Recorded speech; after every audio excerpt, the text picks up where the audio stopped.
Welcome to the Plant Cunning Podcast, where we explore a relationship to plants, other people, and the mysteries of nature. Coming to you from the high Allegheny Plateau in central New York. We are your hosts, A.C. Stauble and Isaac Hill. Episode 35, The Secrets of Seeds with Richo, Cech. In this episode, we are honored to speak with Richo of Strictly Medicinal about how he started germinating seeds when he was just a wee lad of 3, about journeying to East Africa and coming back with seeds. We dive deep into Tulsi, holy basil, and we learn about the different kinds of Tulsi, and about how temperate Tulsi, what most of us in the United States think of as Tulsi, is actually Ocimum africanum, and how he helped find that out. We get into the secrets of direct seeding, and he gives us some advice on how to harden our hearts and just thin the plants. He also talks about mandrake and offers many insightful comments and deep perspectives in this episode. I hope you enjoy. And as always, you can find us and support us at patreon.com/plantcunning and Richo at strictlymedicinalseeds.com.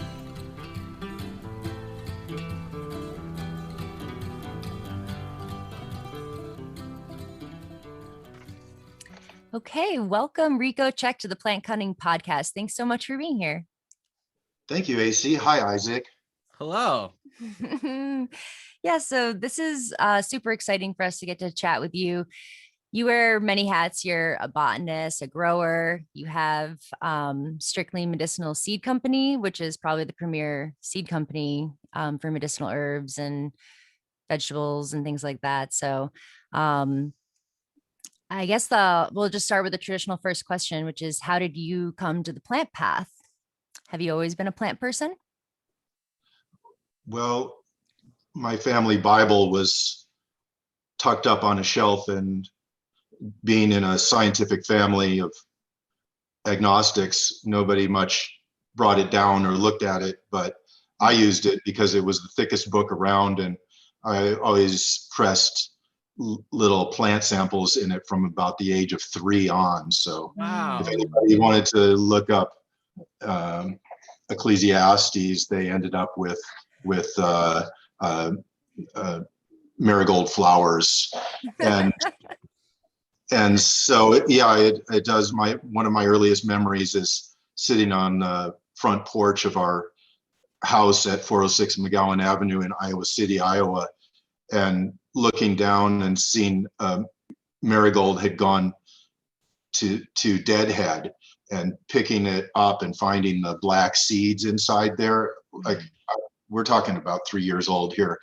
And I brought them into my mom and I said, do you think that if I plant these that it will get more marigolds? And she said, I think so. And so we did it, and we did. And that was kind of the beginning of a fascination with seeds, seed germination, and the cycles of nature. Wow. So you did start young. Yeah, that's really early. Well, you think that, but we have a little boy, Osha, who's the son of my third born daughter, and he's less than 2 years old and planted peas in the garden and was completely cognizant of the fact that the peas that he planted were also resulting in the pea pods that he was eating some spare 60 days later. So wow. Really, I think we're born with genetic intelligence that guides us towards the herbal / plant path. It's definitely in our human roots. Yeah, that's a really interesting comment there. We just got a little kitten, and I was amazed at how quickly she just started using the litter box. It's like, I don't want to compare like growing seeds to like cats defecating, but it's like inherent. Mm-hmm. She just knew what to do. You know what to do. And yeah, we as kids know what to do. Perfectly. Mm-hmm. Yeah. So were your parents, that your mom helped you cultivate those seeds, but was she into gardening, or do you have that in your family history as well? Well, we're Czechoslovakian, so I do kind of pick up on the threads of an agrarian past. Mhm. Sometimes when I'm out in the field tilling or getting my hands in around uh, a plant, removing the weeds and bringing fertile soil into the plant that I'm nourishing, then I sometimes do feel the pull of my agrarian past. But actually, my parents were middle class people in the 50s. My dad was a scientist and a medical doctor. My mom was a housewife. So yeah, we moved the picnic table one time and there was a bare patch of ground and I planted some potatoes there uh, and and they did grow. And then when I dug them up, I had little tiny potatoes, and I was so enamored with Oh, my that's so potatoes. I put cool. them in a bag, and I brought them to second grade for show and tell. And I can Mhm. still remember the bag splitting and my potatoes falling out on the curb. And and and even though I still was able to show them for show and tell, nobody else was impressed. I thought they were Well, great. Really? Everybody oh, they're else just was, potatoes. yeah. Those are just potatoes. Can't you show us a plastic toy that you just got? Mhm. Kind Right. of. But you saw the magic from, that bare open patch of earth to planting the little potato And growing. and then them growing, and It's a yeah, miracle. it is. There you go. I Mhm. couldn't have said it better myself. It was a way of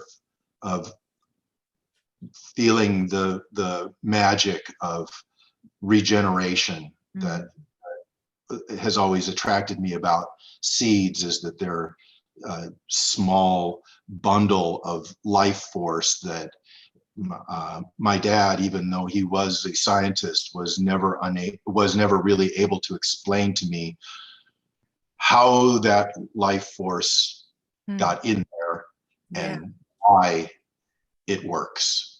So can you explain that to us? I think it's part of the great mystery, and as long as we don't understand it, but we just become one with it, then it will work for us. Mm. Yeah. It can't be Mhm. understood, but it can be experienced. It can be experienced, it can be observed, it can be proliferated and supported. Yeah. And those are some of the best things that humans do. Mm. Yeah. Mhm. It's amazing. So, did you go on to study botany and archaeology? I studied Swahili, and that brought me into archaeology and took me eventually to East Africa, where I lived for 3 years Mm. and inundated myself in African culture and got hopefully received a soul injection. Having grown up in white middle class America, I needed to have my cultural third eye pried open, Yeah. and that was an experience which served to do so. The Mm. people who really live in the moment because they have very little, so they're not leaning towards materialism, and in a way that's very useful for their own development as human beings. I was sitting in a truck one day and I kind of clicked my tongue like that, and the fellow who was sitting next to me, whose name was Cosmos, Oh, wow. looked over at me, and in Swahili he said, "Hapa katika Afrika hatu fangi hivi," which means here in Africa we don't do that. Mm. Oh. And I said, "What do you mean?" He said, "You were thinking about something bad in the past, and instead we just look to what's good about now." So he was actually incorporating Shakyamuni Buddhist values, Mm. and uh, uh, and this was just coming to him naturally through his culture. So I learned a lot in the truck that day, sitting next to Cosmos. Yeah. Wow. That's an amazing story. It's a good lesson. I'm sure that's stuck with you. It has, and it was very simple, and there were no lightning strikes or any kind of amazing occurrences around it. But like you say, it kind of struck me in the heart, and it let me know what African people had to give me and to help encourage my own enlightenment. Mm-hmm. So it's after being in Africa, that's when you started the seed company? I actually brought seeds back with me from Africa, and it was at a time when this was in the 70s. It was a time when it was easier to do that. The importation rules were not nearly as strict as they are these days. I always say that laws never get less strict. They only become more complicated. So the longer we live, the more we're restricted in our activities. Later, I returned again to Africa as a consultant to Kenya, to organic farms in Kenya, and taught people some things about growing medicinal herbs, because there was a situation where a lot of the wild herbs were being used up, and there was very little attempt to cultivate and conserve through cultivation. I also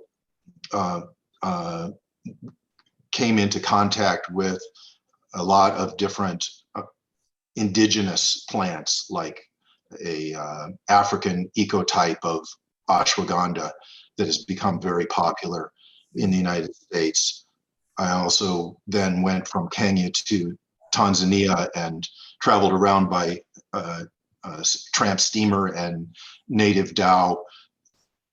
Found myself on the island of Pemba, which is the breadbasket of the Zanzibar archipelago, and met a woman who was cultivating a particular basil variety, which she gifted me the seeds of, and I was able to bring that back again by native dhow, then on a tramp steamer, then by airplane to Seattle Cech airport, where all my seeds were confiscated. And after some time, even though I had phytosanitary certificate and import permits, all my seeds were confiscated.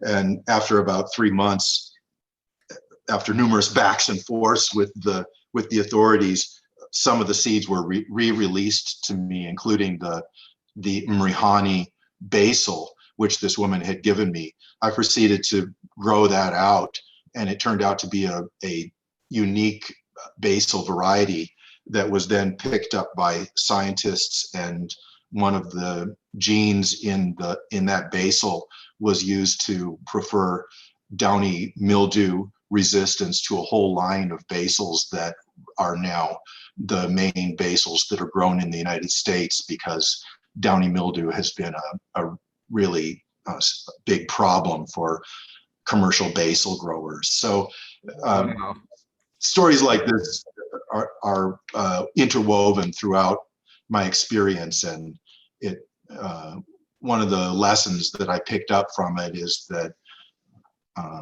the USDA, in denying the entry of new varieties into the United States, may be shooting themselves in the foot in terms of the genetic richness of world plants, specifically medicinal plants and culinary plants, which are my main focus. Yeah.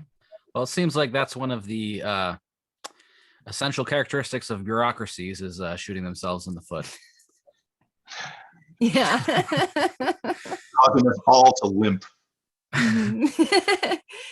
So are there other plants like that you've introduced into the American growing culture? Well, it's often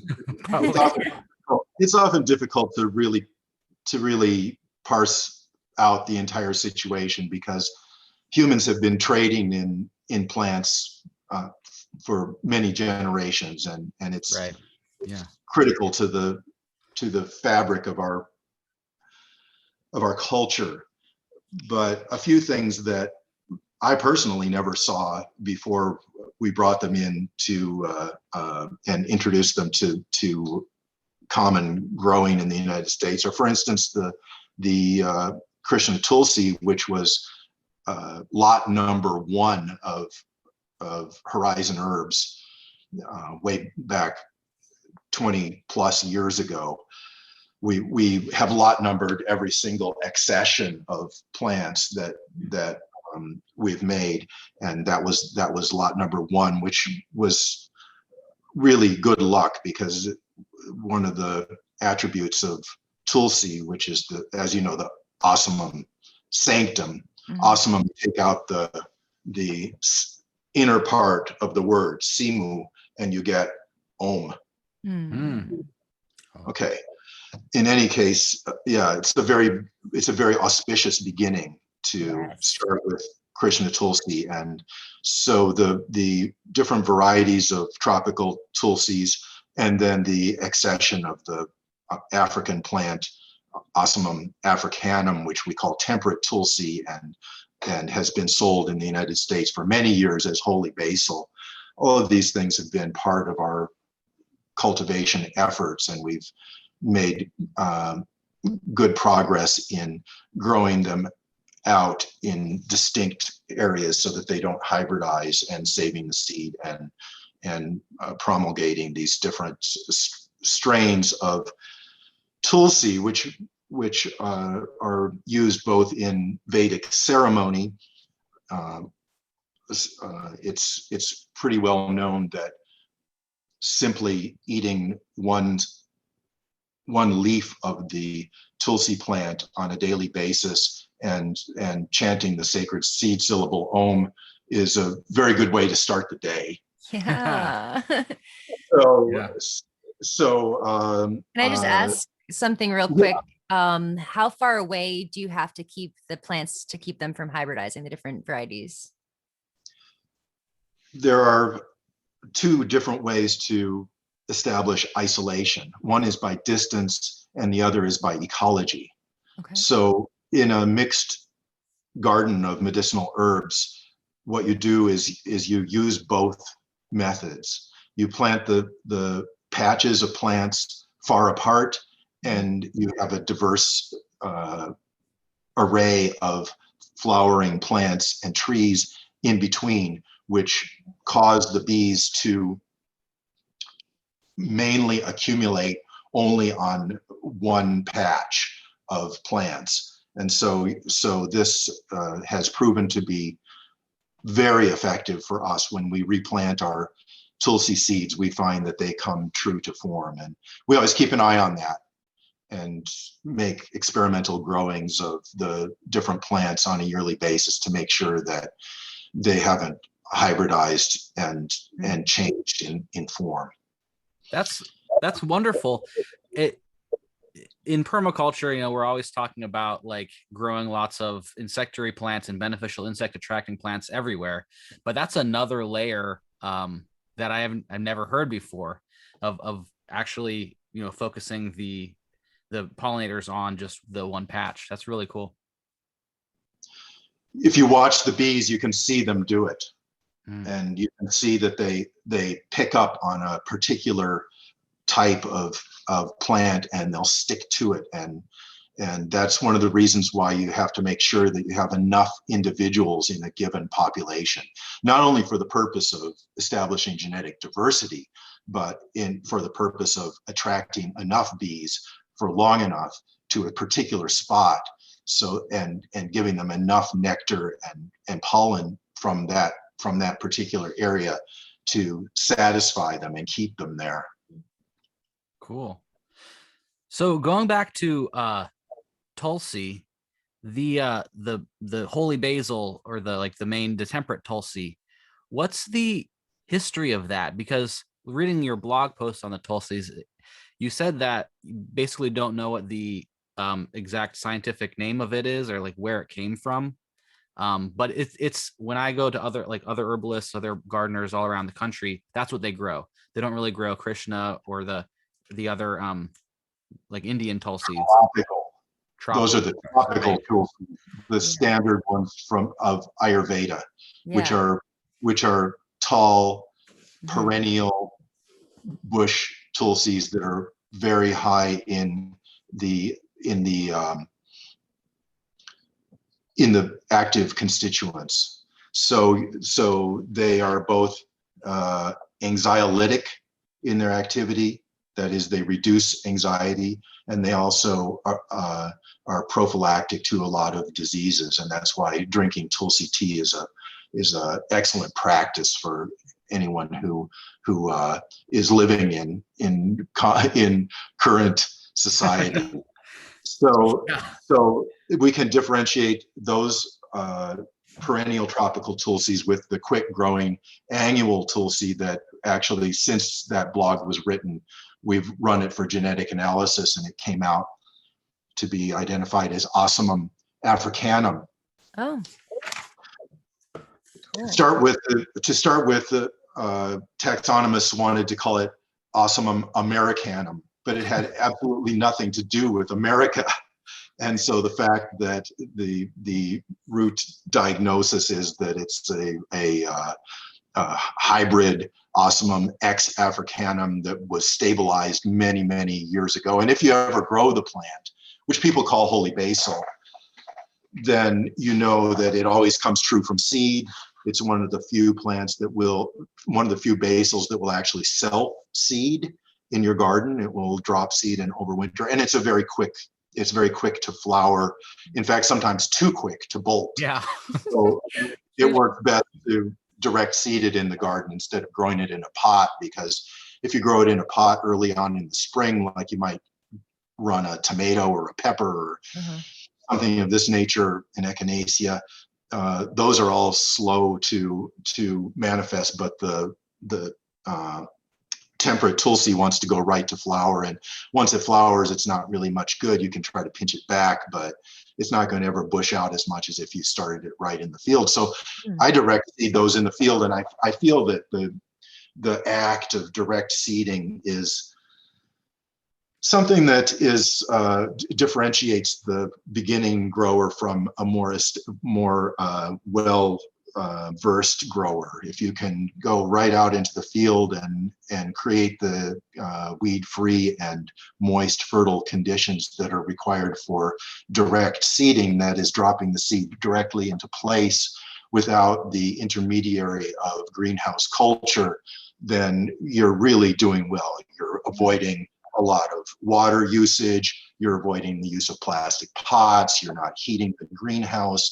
All of that is of positive environmental advantage. And in the meantime, you're also producing a plant which is more well adapted to its environment. You're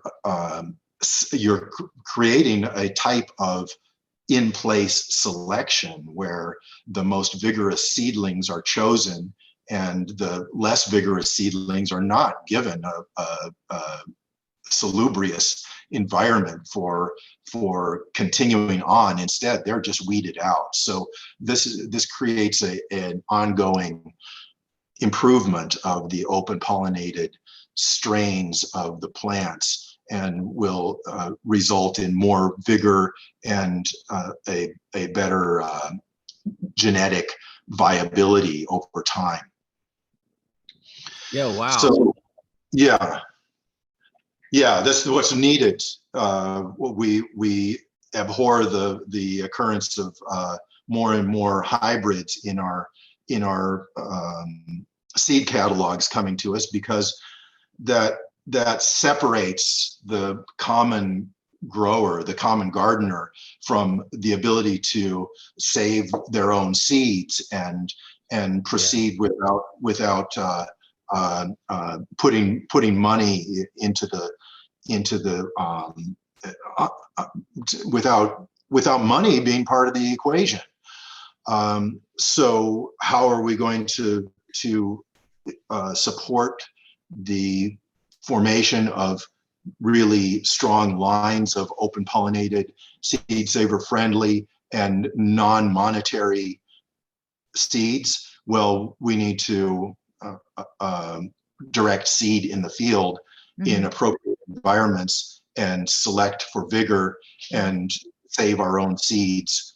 The seeds that I grow for myself, for my own farm, work best for me. And someone in New Jersey is going to use the same seed stock and end up with a slightly different strain because the conditions that are being experienced in New Jersey are different from the conditions that exist in Southern Oregon. Yeah. Yeah. So can you describe a little bit more what that environment looks like if you're direct seeding? Like, how do you prepare the soil and what are your practices if somebody wants to try direct seeding? Sure.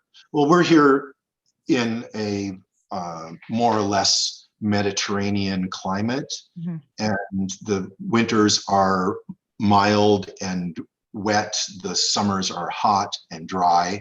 So we sow our cover crops in the fall. When we get the first fall rains, that for us is a natural indicator of the time to begin sowing our cover crops. So we, for instance, if it was a cornfield, we would till in the stubble from the corn and then plant peas and oats, which is like growing compost in place, carbon and nitrogen. Then those peas and oats will stabilize the soil and slowly develop through the winter and hold the winter rains into the soil and nourish the soil with the atmospheric nitrogen fixed in nitrogen fixing nodules. Then in the spring, we'll go in and mow the compost with a composting mower and allow that detritus to rot into the surface of the soil for about 2 weeks. Then we'll go in and till our rows, leaving the compost in the aisles for human access and to also stabilize the planting. Then in the places where we've tilled, and I've tried no-till, and I've tried sheet mulching and so forth and so on, but I'm also a scientist and I've kept very good records. And when I do these kinds of things, my yields go way down. It may be better for the dirt, but as a grower of plants and a collector of seeds and someone who runs a large seed company, I can't afford it. So yeah, we go in there and we till, and at the same time we leave the cover crop in the pathways. So it's the yin and the yang. We're allowing the yin for human access, and we're creating the yang for the seeds to germinate. And then we'll go ahead and allow that tilled section to produce its little flush of weed seeds, and then we'll till it again, and then we'll go right up the middle of it, furrow it, and plant our crop right in that spot. Cover it thinly with soil, tamp it securely, and keep it evenly moist until the seeds germinate.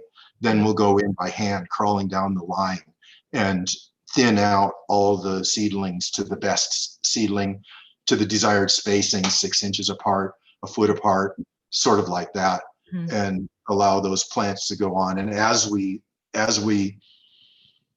hand cultivate around each chosen plant, then we'll chant mantra and work with our own human foibles, and any negative thoughts that come up will be composted immediately, and the positive thoughts will be put into the plants. And then also there are some mudras, some hand movements that go along with that.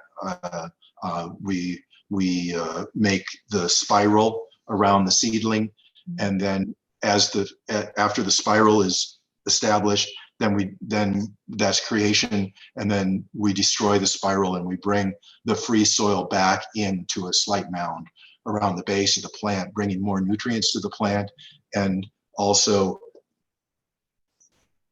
supporting the stem of the plant so that it doesn't get blown over.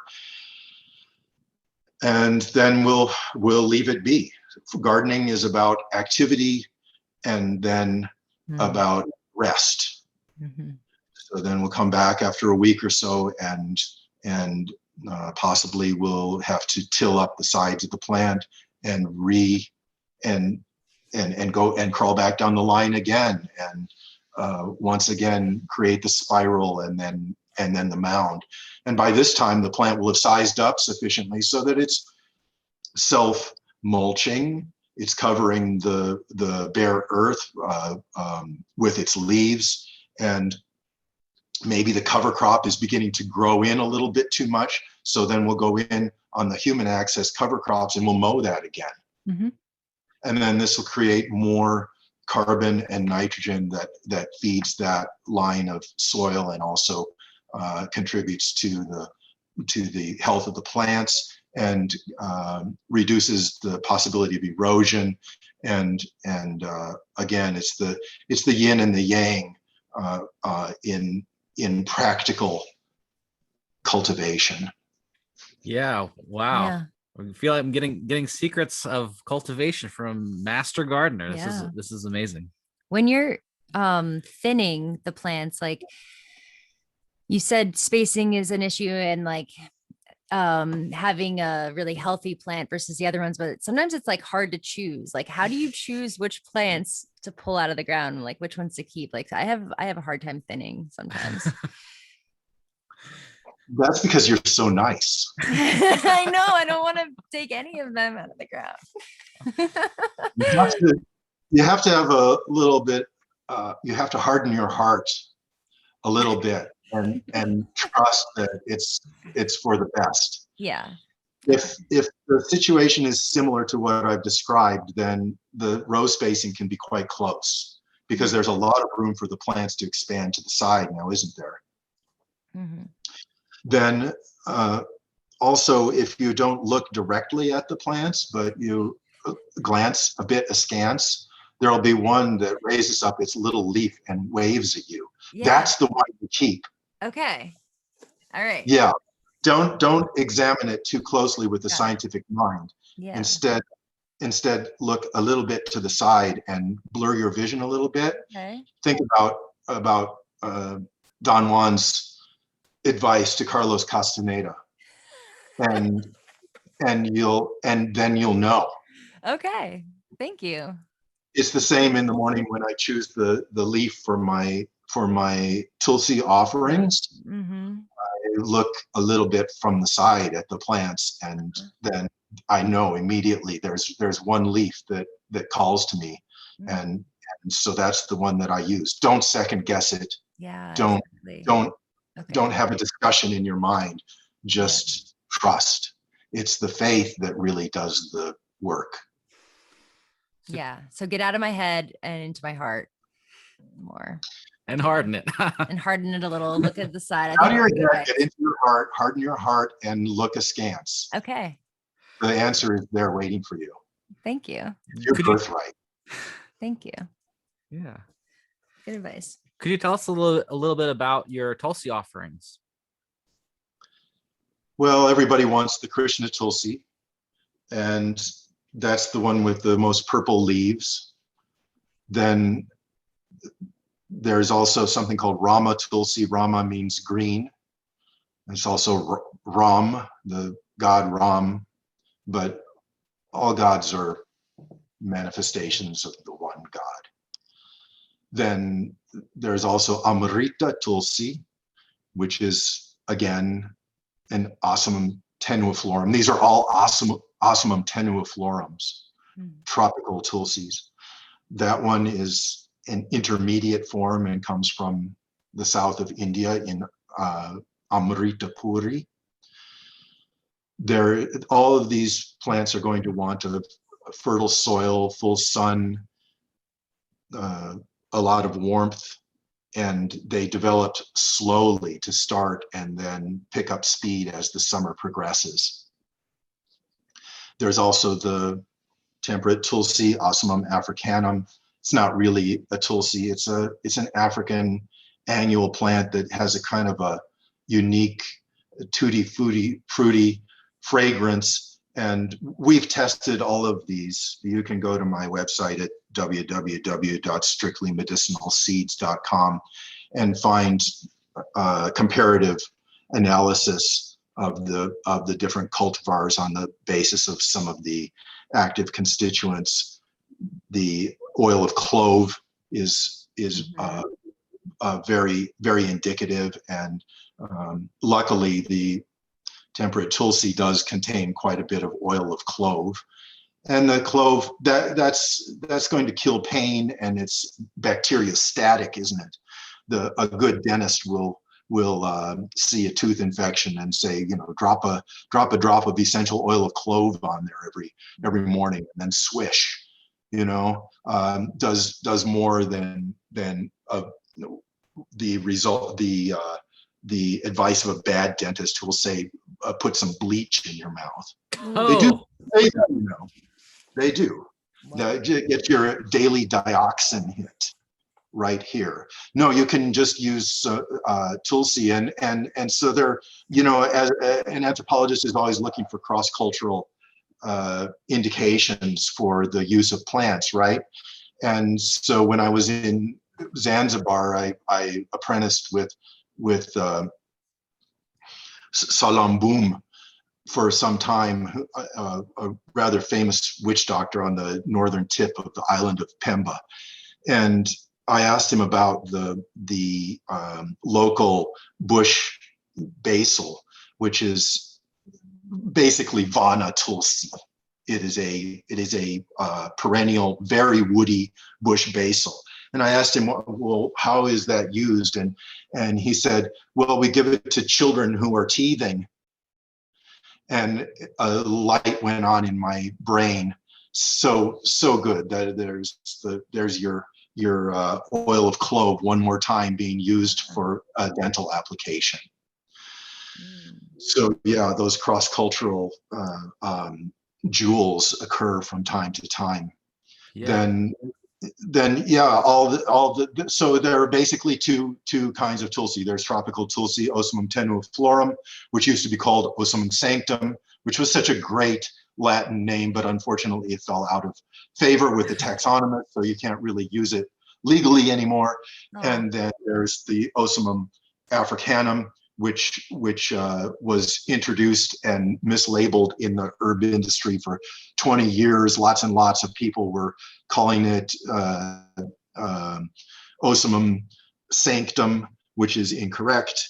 And it was being used in a lot of tincture making, and big tincture companies were making extracts of it and mislabeling it. And so we finally blew that out of the water. After many years, and after having fallen into the pit ourselves numerous times over the decades of attempting to identify a plant that was misidentified in the first place, and then to exonerate ourselves, we're the first ones to actually identify it properly by the use of genetic markers, which I normally would eschew, but in this case found to be quite useful. Yeah. And that's such an amazing plant anyway. Like, even if it's not a true Tulsi, it's an amazing medicinal herb. It's a bee magnet. Yeah. I rarely see as much activity on a plant as that. Although I was out looking at a poppy plant yesterday, and there was a bee orgy in one of the poppy flowers. There were probably 20 honeybees, all kind of reeling and writhing all around the base of the inside of the flower, and completely wrecking all of the male sexual parts of the plant. Absolutely. Sounds like a great place to have an orgy. Poppy flower, yeah. If I was a bee, I'd be right in there. Beautiful. So, do you think you could, going back to like saving seeds, do you have any tips as like a professional seed saver for like home gardeners who want to save their seeds as to like the best practices? Sure. Well, in my book, The Medicinal Herb Grower, there's an addendum, which is seed saving. So I've tried to consolidate a lot of my advice into that writing. There's also a seed integrity link on our website that can give people a lot of information. And then they could go to Richo's blog, and there's information there about seed saving and seed planting. A couple of things come up for me. One is when you see a ripe seed, pick it, because if you don't, then you'll regret it. You'll come back later and the wind will have blown it away. Seeds naturally disseminate by any of a number of different natural phenomena: wind, rain, animals passing, just the maturation of the seed head and being picked apart by birds or other beasts. So when you see a ripe seed, pick it. I keep seed packets empty seed packets in my back pocket, and a pencil in my side pocket. And so I look on my desk right here. There's one that says Umka. That means that Umka geranium seeds were put in here, and then later I can consolidate those into more numerous lots. And then another thing that comes up for me is know your seed. Know the seed that you're planting. Observe the seedling that comes up, where it often bears a bit of the testa on the plumule as it emerges from the ground. Know the plant as it's maturing, and watch it carefully as the seed heads begin to mature. And unless they're very spiny seed heads, go ahead and rub the seeds between the palms of your hand. And if the seeds break free, if for instance a fennel seed has gone from green colored, which is a great time to make medicine out of it, by the way, to brown colored, then the seeds will rub off in the palms of your hands very easily. And once that occurs, then it's time to harvest. And so just know your seed from planting all the way through to harvesting. And other tricks of the trade: water and fertilize and cultivate the plants actively in the early phases, and then back off on those things as the plants mature and the seeds mature, because you're going to get a lot of molds forming. If you, for instance, put a sprinkler on top of a ripe seed head, that's a real don't do that kind of thing in our world. So we reduce watering in the latter parts of seed maturation and allow the seed to be produced in a dry environment, and then that hardens them off better. So you get a harder, denser, healthier seed that way. Makes sense. Yeah, those are amazing tips. Thank you. And how do you separate the seed from the fruit when you're packing up your seeds? Sure. Well, that's a species specific question, but just now I've been writing on the carrot family, the Apiaceae, which is full of seeds that occur in paired achenes. They're actually fruits like cumin and caraway and coriander, all those aromatic culinary / medicinal herbs that are in the carrot family. Well, for those, and fennel would be another one.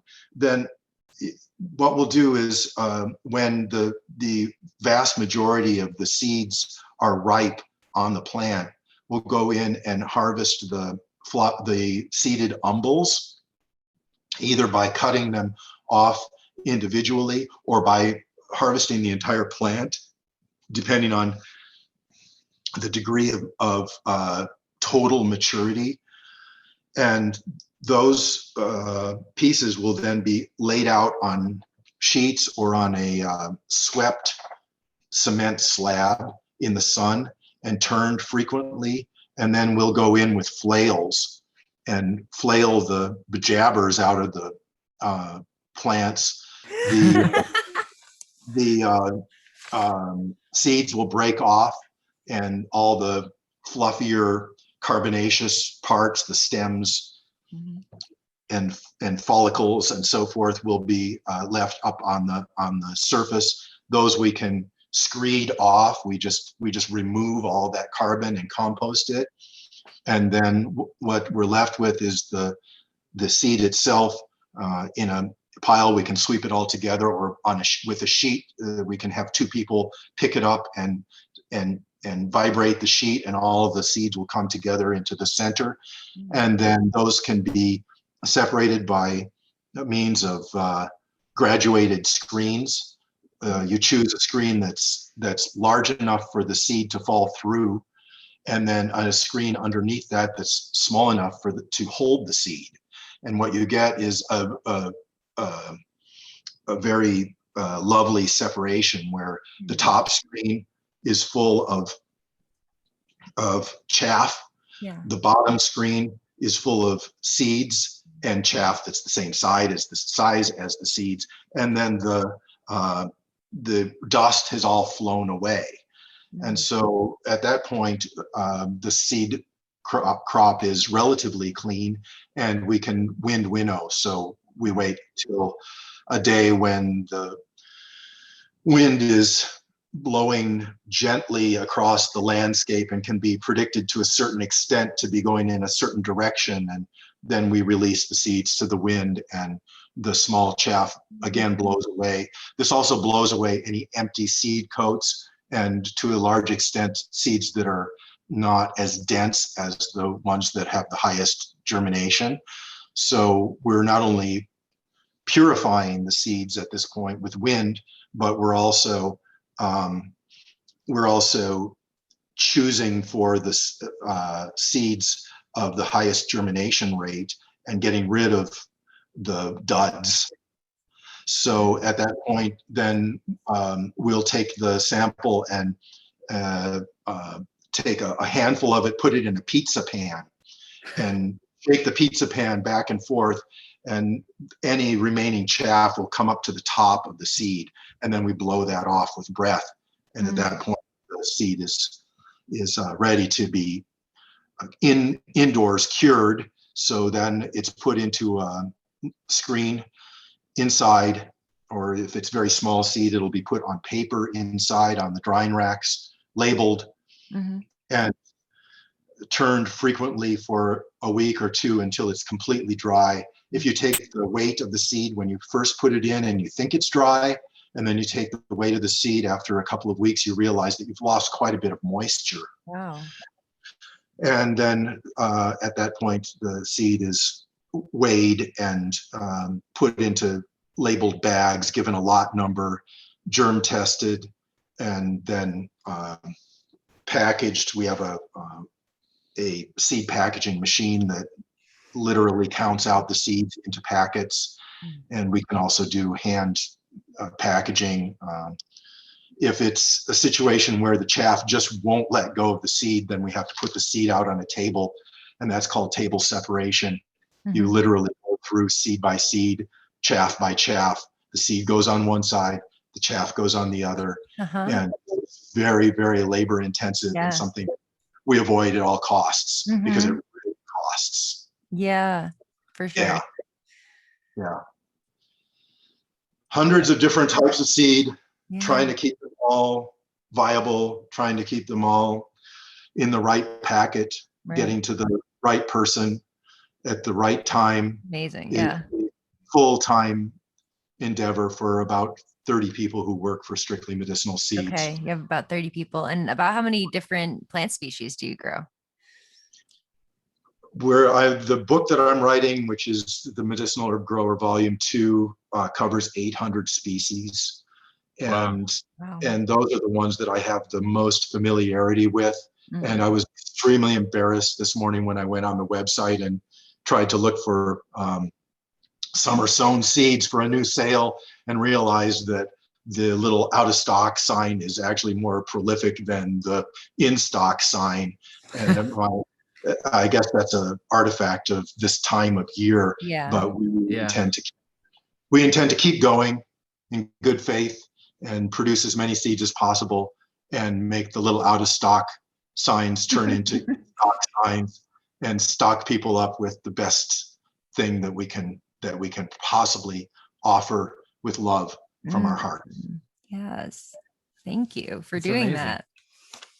Yeah. We try. We've been benefiting from your seeds since when it was Horizon Herbs, and we love getting your seed catalog. I mean, it's just so joyful, like the beautiful illustrations. That it's all your daughter who does the drawings, right, for the seed catalog? That would be Senna. She's 9 months pregnant. She's ready to gift another Yay. large seed into the world. Yes, that's awesome. Congratulations. It's wonderful. Yeah, but she keeps drawing, and to her credit, she never has drawn from a picture. She only draws from the actual plant, and that brings up for me the one of the main aspects of that I look for in terms of personal and public integrity is just keep it real. Yeah. She really draws an illustration from the plant as she sees it. She has a relationship to the plant. In fact, from time to time, I've said, could you please not draw the little sickly leaf off on the bottom? It really doesn't look that great, you know? She's like, nah. She's like, nah, that's the way it is. Yeah. And on the cover of the current catalog, there's wood betony, and I was begging her to do that illustration all throughout the maturation of the wood betony plants, and when they looked like they were in perfect flower, for some reason she just had a blockage on it, and then I had to cut one back, and it resprouted, and finally, right before last frost, she made an illustration of it, and that and that's what it was. It warmed the cockles of my heart, because it was what I wanted to see on the current catalog. Yeah, she does. Why did you want to see wood betony on the 2021 catalog? Well, wood betony is one of the woundworts, right? It's a signal plant for treating the wounds of person kind. We're all wounded these days. We're trying our best to stay whole, but I thought it would be good to feature a plant that treats the wounds of the people, and also is good at helping you avoid the pestilence. So yes, we hold these plants close to our heart and pray that they protect us from the pestilence or from any qualm. May we not be affected by a qualm. Very cool. It makes sense. So, do you think you could talk a little bit about mandrake? We just watched your video on mandrake, and I've grown some mandrake from seeds from Strictly Medicinal, and it's just such a interesting plant. I have this book, The Mystic Mandrake by Thompson, and it's like still in popular culture. It has this mythos of talking. You know, it has a voice. It's one of the few plants that still has a voice, even in Harry Potter, you know. But what brought you brought mandrake into your life? Well, you know, I tend to gravitate towards plants for a couple of different reasons. One is their utility, and the other is their popularity. Mm-hmm. Because I'm a seed seller, and I'll move towards the things that sell well, and mandrake sells well. Yeah. The rarity of the plant.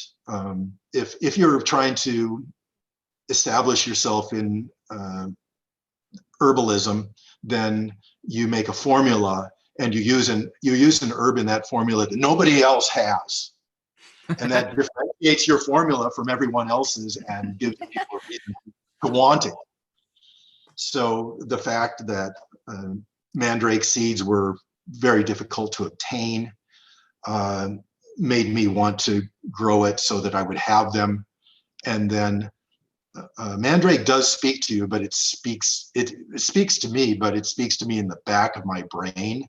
And a lot of what it does is tries to whisper to my vasanas.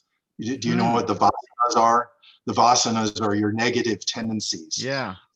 So it will tend to produce avarice in individuals. It was considered to be a good luck talisman, a love apple. Yeah, kind of like John the Conqueror root a little bit in Europe. Maybe so. A talisman, yes, like that. The seal, the seals on the John the Conqueror root, looking like the seal on a letter of integrity from the king. But no, it was a challenge to me, and mandrake is always a challenge. It is always full of surprises, and it whispers these words into the back of your brain, and you need to resist that. And the best way I found to do that is to serve the plant. Always serve the plant.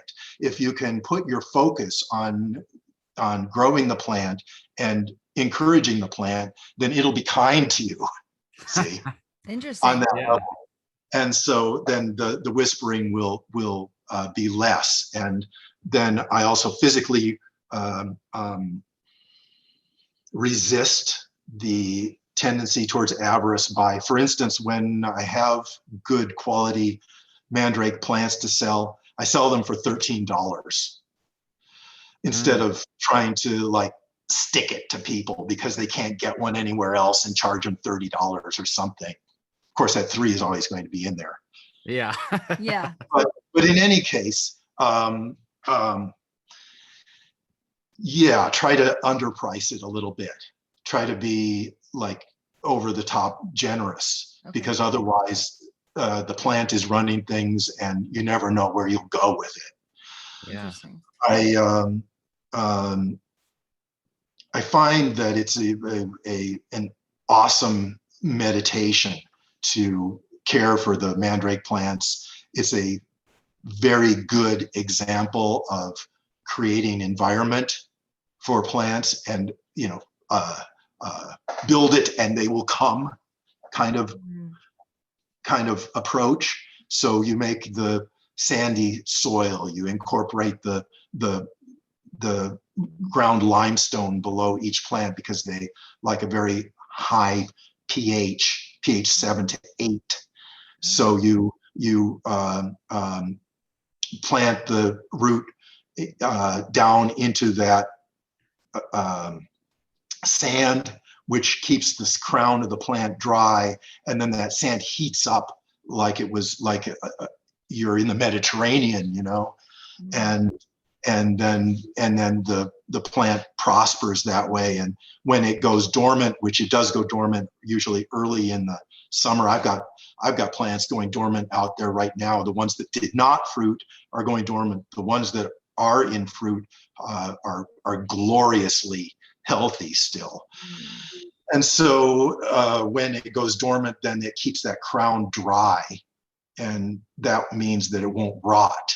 And so then it'll come back again because it's an herbaceous perennial now, isn't it?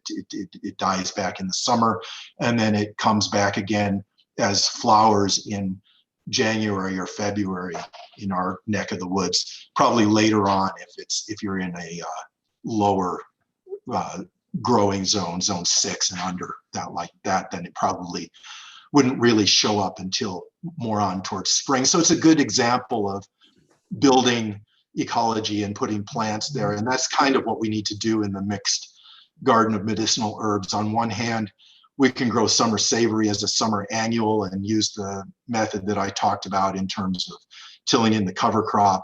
On the other hand, we're creating perennial beds that are rimmed by stone. We call them tortugas because they resemble turtles or tortoise, carapace. And in those, we'll have rare plants that we want to keep very close ties with. Woody perennials, toric rock roses will be growing in there. Always then planting trees, because in this day and age, we need to propagate trees. Yeah. And it's a main focus of mine to produce and disseminate tree seeds so that we can replace the trees that we're losing, create the opposite of the global warming effect, create oxygen, shade, and good vibes, fruits for everyone who's willing to get down on their hands and knees and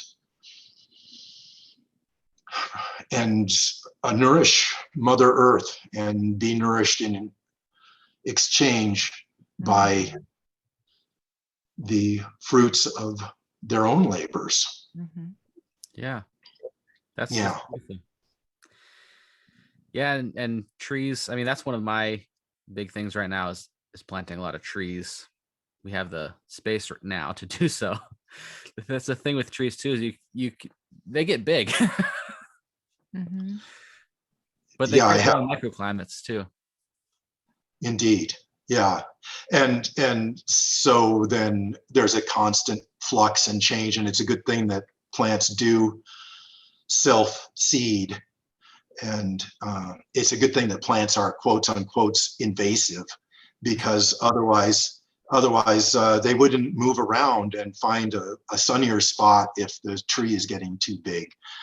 I have trees that I've planted myself from seed all around me on this land, and many of them are too big for me to put my arms around now. They tower. So